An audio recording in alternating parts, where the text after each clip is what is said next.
They walked on stage in front of thousands. They were not in the same dimension as anyone else in the building. These are 12 verified stories of rock stars who were always high on stage, and none of them are what you think. Number 12. Janis Joplin. She didn't just drink on stage, she made it a job requirement. Janis Joplin performed with a bottle of Southern Comfort in her hand at virtually every concert she ever gave. Not as a prop, not as a stunt, as fuel. She told journalist Mike John in 1968, "I tell all the performers I meet to drink Southern Comfort because it preserves their voices. It's just an excuse for my drinking." She drank so publicly, so consistently, and with such visible enthusiasm that Southern Comfort's publicist contacted the brand on her behalf. Not to complain, to negotiate. Never hear me cry that. Listen to me sometime. Southern Comfort saw what Joplin was doing to their sales figures and sent her to a New Jersey fur store. She picked out a Russian lynx fur coat and matching hat valued at $5,000 in 1969. She received a fur coat as a thank you gift for drinking in public.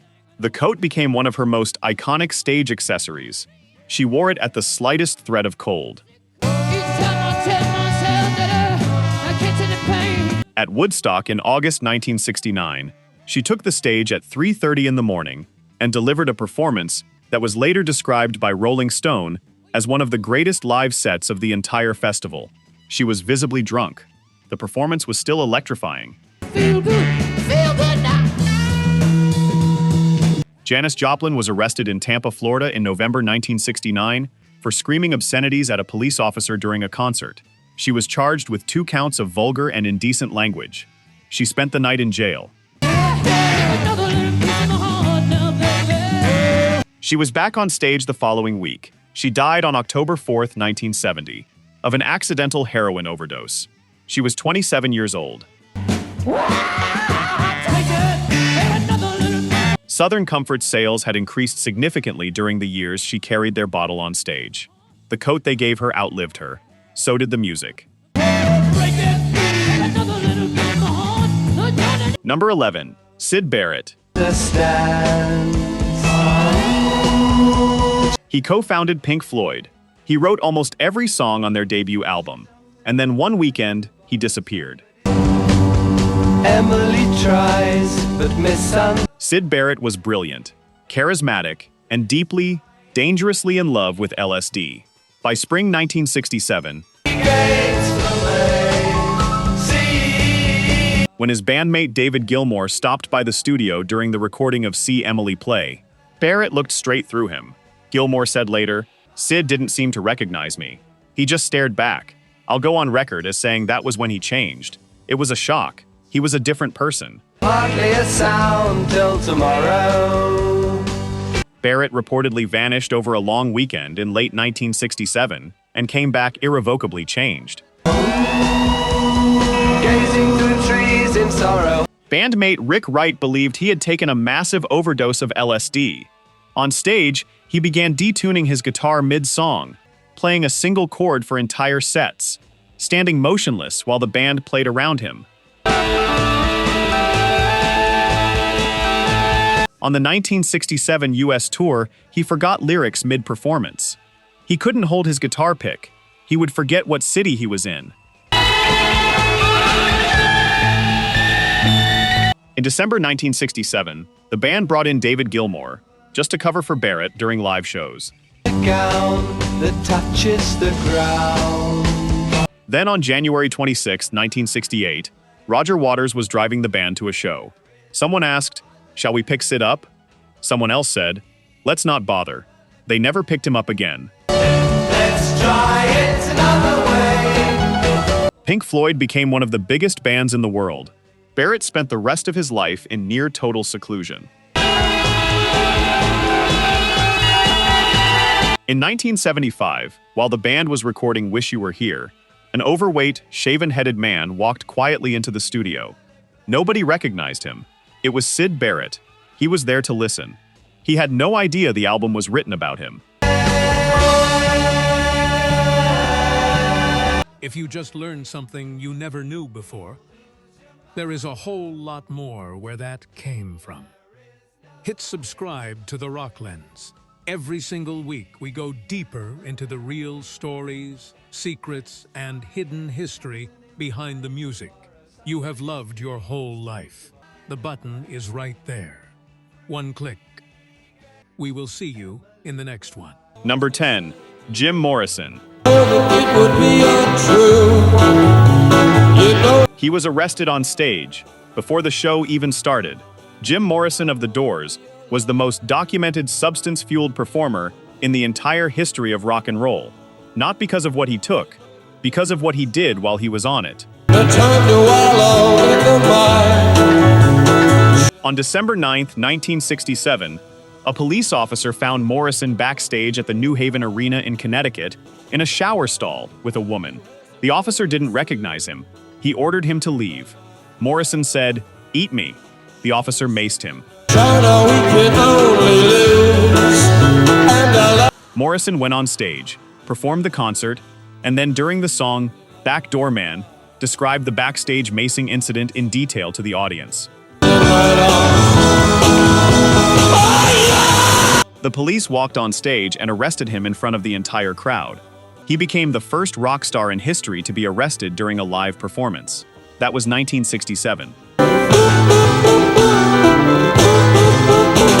By March 1969, it had gotten considerably worse.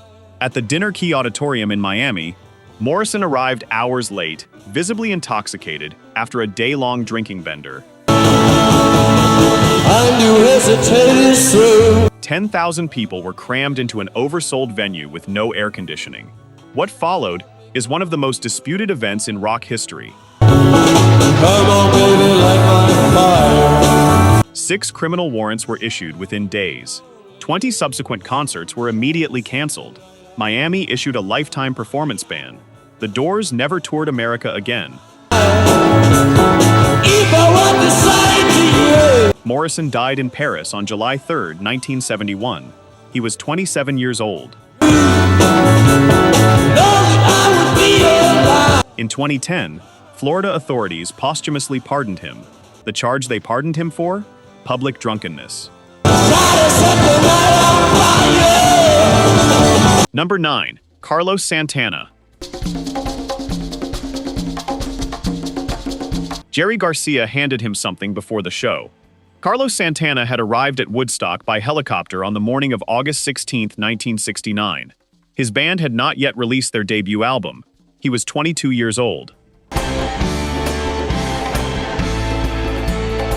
Backstage, he found Jerry Garcia of the Grateful Dead. Garcia told him the band probably wasn't going on for another 12 hours. Then Garcia said, "Carlos, take this." Santana took it without hesitation. It was mescaline, or peyote, or ayahuasca, Santana said in interviews. He was never entirely certain which one. What he was certain of was what happened next.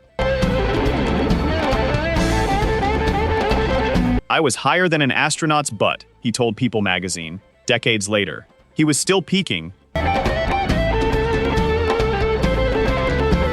when someone came to tell him his band was going on in 30 minutes. He told himself to calm down. He prayed. He described asking God specifically to help him stay in time and in tune so he would not embarrass himself in front of 400,000 people. And then he walked out onto the stage. He told Rolling Stone, "I kept saying to myself, please let me keep my hand from turning into a snake." In his autobiography, The Universal Tone, he wrote, "The neck of my guitar felt like a living snake. I kept willing it not to move." He played for 50 minutes. The performance of Soul Sacrifice was filmed for the Woodstock documentary. It became one of the most iconic moments in the entire film. Michael Shriev's drum solo and Santana's guitar are now considered among the greatest live performances ever recorded. He was 22 years old. He was peaking on mescaline, and the guitar was a snake he had to tame. Number 8. Keith Moon. Pete Townshend told 14,000 people that they were going to revive their drummer by punching him in the stomach. On November 20th, 1973, The Who were opening their Quadrophenia US tour at the Cow Palace in San Francisco. Backstage before the show, Keith Moon consumed what multiple accounts describe as either horse, elephant, or monkey tranquilizers. His personal assistant Dougal Butler confirmed it was a monkey tranquilizer. Whatever the animal, Moon chased them with brandy. He made it through 70 minutes of the set. Then during Won't Get Fooled Again, he slowed, and slowed, and slowed, and slumped unconscious over his drum kit. And then he fell backwards, said San Francisco Chronicle correspondent Joel Selvin, and had to be dragged off stage. Pete Townshend addressed the crowd. "We're just gonna revive our drummer by punching him in the stomach. He's out cold. I think he's gone and eaten something he shouldn't have eaten. The horrible truth is that without him, we aren't a group." Moon was revived with a cold shower and a cortisone injection in the ankle. He was brought back on stage for Magic Bus. He passed out again. He was carried off by roadies. Townshend asked the crowd of 14,000, "Can anybody play the drums? I mean somebody good." A 19-year-old fan named Scott Halpin had arrived that morning to buy tickets from a stranger outside the venue. Halpin's friend waved his hands at the promoter Bill Graham. Graham looked at him and said, "Can you do it?" Halpin said yes. He was handed a shot of brandy for his nerves. Halpin played 3 songs with The Who that night. He won Rolling Stone's Pickup Player of the Year award. Keith Moon died 5 years later at age 32. Number 7. Jimi Hendrix. He played the national anthem of the United States while the guitar felt like it was on fire in his hands. After 1967, Jimi Hendrix used cannabis, hashish, LSD, and amphetamines with increasing regularity, particularly while on tour. His biographer Charles Cross wrote that few stars were as closely associated with the drug culture as Jimi. At Woodstock on August 18, 1969, Hendrix was supposed to headline Saturday night. Technical delays and rain pushed everything back. He finally took the stage at 9 in the morning on Monday. Most of the crowd had already left. He played to an audience of roughly 40,000 people out of the original 400,000. What he gave those 40,000 is now considered one of the greatest guitar performances in the history of recorded music. His improvised version of the Star-Spangled Banner turned the melody into something else entirely. Bomb drops, helicopters, machine gun fire, the screams of napalm. Music critics and historians have spent decades analyzing what Hendrix was communicating about America and Vietnam in that solo. Hendrix himself simply described it as honest. He had been arrested at Toronto International Airport in May 1969 when a Mountie found heroin in his flight bag. He was released on $10,000 bail, just in time to play his scheduled concert that same night. He performed at Woodstock 3 months later. He was 36 hours without sleep when he walked on stage. He was the highest-paid rock musician in the world. He died 13 months after Woodstock. He was 27 years old. Number 6. Fleetwood Mac. They bought cocaine in bulk, and they wrote it off as a business expense. Drummer Mick Fleetwood confirmed in his memoir Play On that cocaine entered Fleetwood Mac's operation right around the recording of their 1975 self-titled album.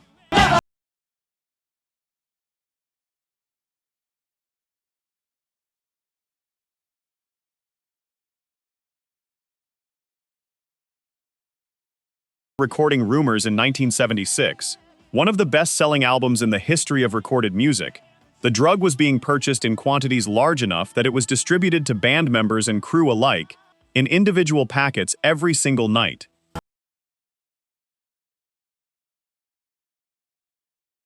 On a published list of rock music's biggest spenders. The category was cocaine.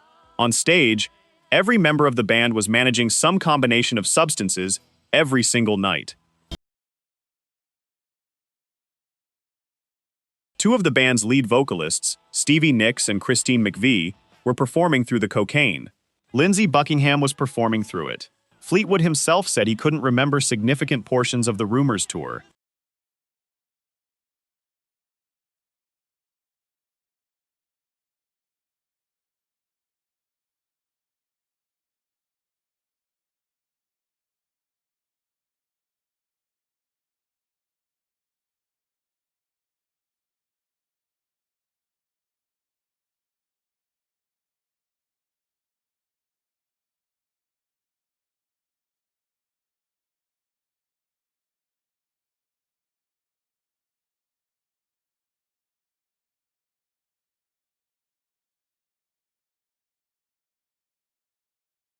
Five, The Grateful Dead.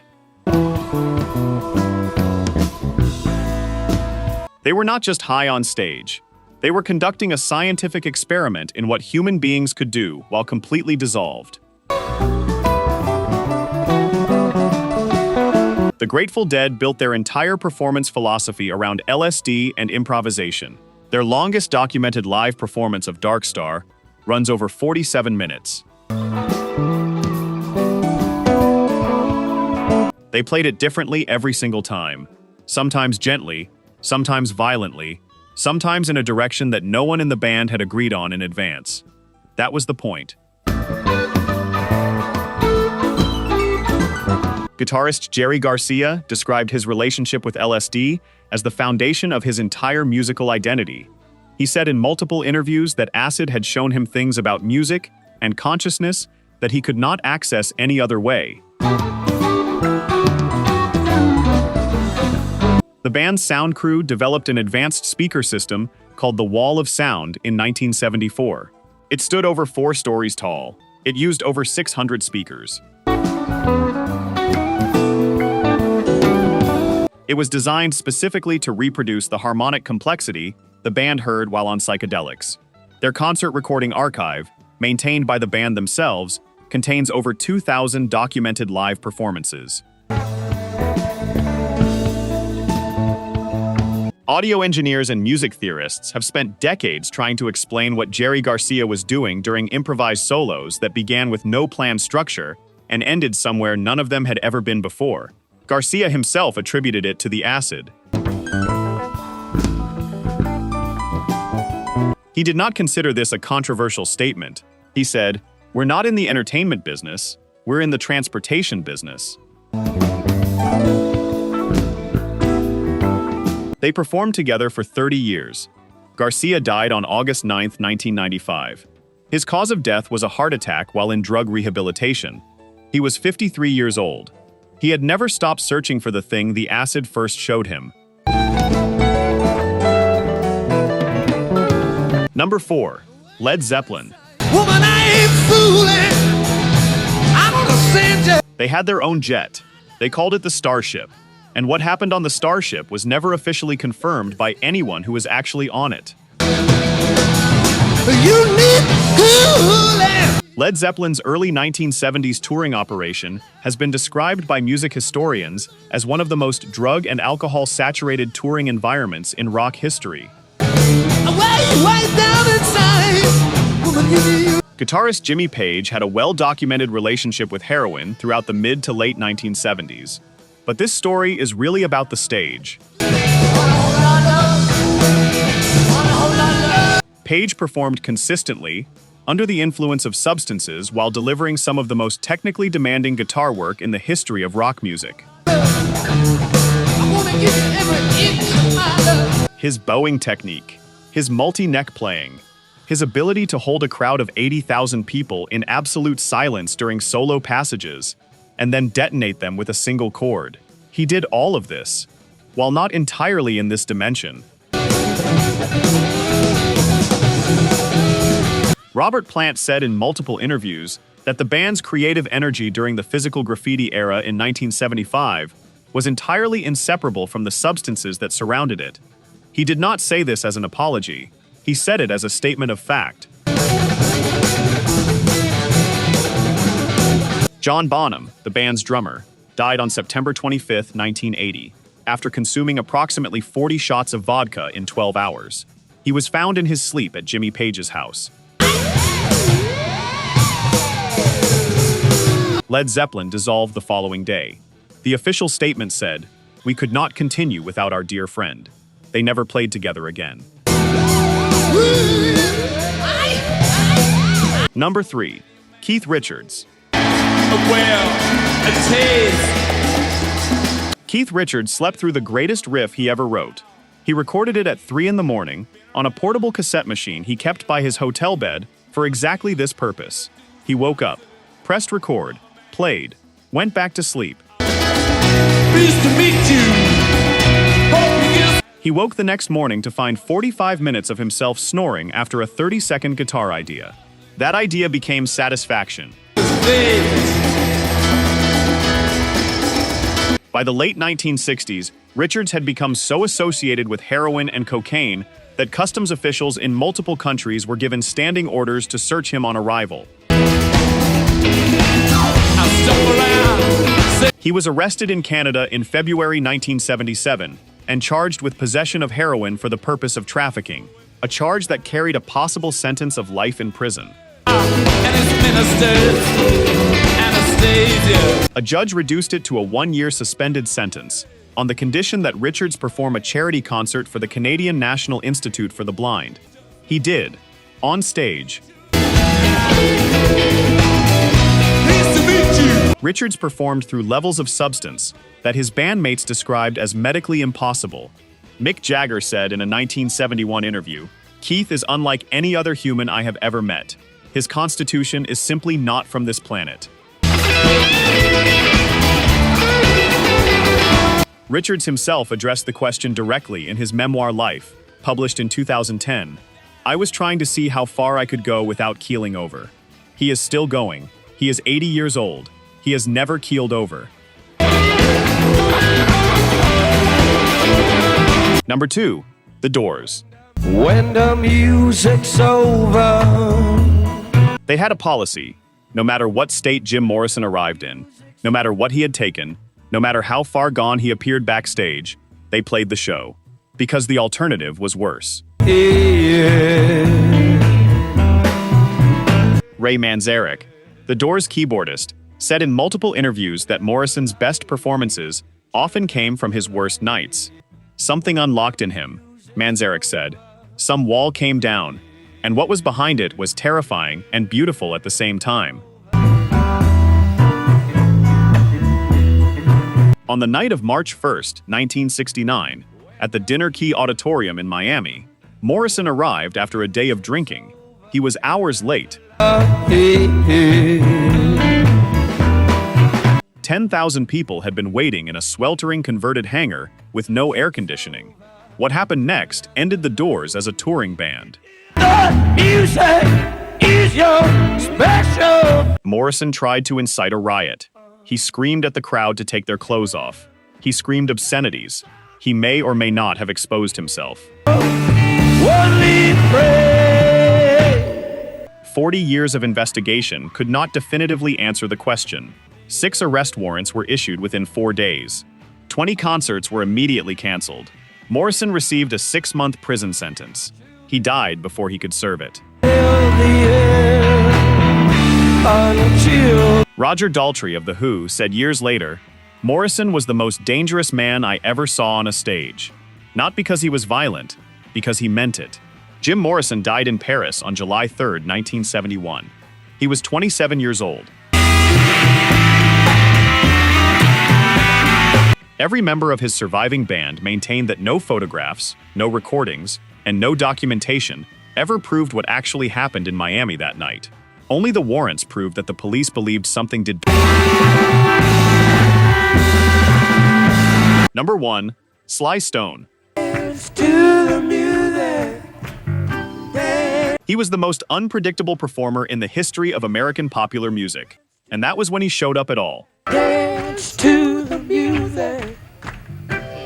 Sly Stone of Sly and the Family Stone built one of the most groundbreaking acts of the late 1960s, a racially integrated band performing funk, soul, rock, and psychedelia at a time when none of those genres were supposed to coexist. Dance to the music. They played Woodstock in 1969 at 3:30 in the morning and turned the crowd into a unified, moving organism that the festival organizers later said saved the event from descending into complete chaos. Everybody was awake, everybody was moving, at 3:30 in the morning, in the mud, and then the cocaine took over. And make it easy to move your feet. By 1971, Sly Stone had developed a paranoia so severe that he installed a recording studio inside a van so that musicians could come to him wherever he was parked. They just won't hide. He stopped leaving the van. By 1972, concert promoters were suing him for no-shows. He failed to appear at over half his scheduled performances. His manager David Kapralik said Stone spent nights in the recording studio completely alone, consuming cocaine in amounts that, by Kapralik's account, should have been fatal. His 1971 album There's a Riot Going On was recorded almost entirely by Stone alone in that van, on drugs, in the dark, with a drum machine, because he could not get anyone to come to the van at 3 in the morning. It is now ranked by Rolling Stone among the greatest albums ever made. He never appeared on it in a state that anyone could call sober. He never had to. The music that came out of that van changed everything.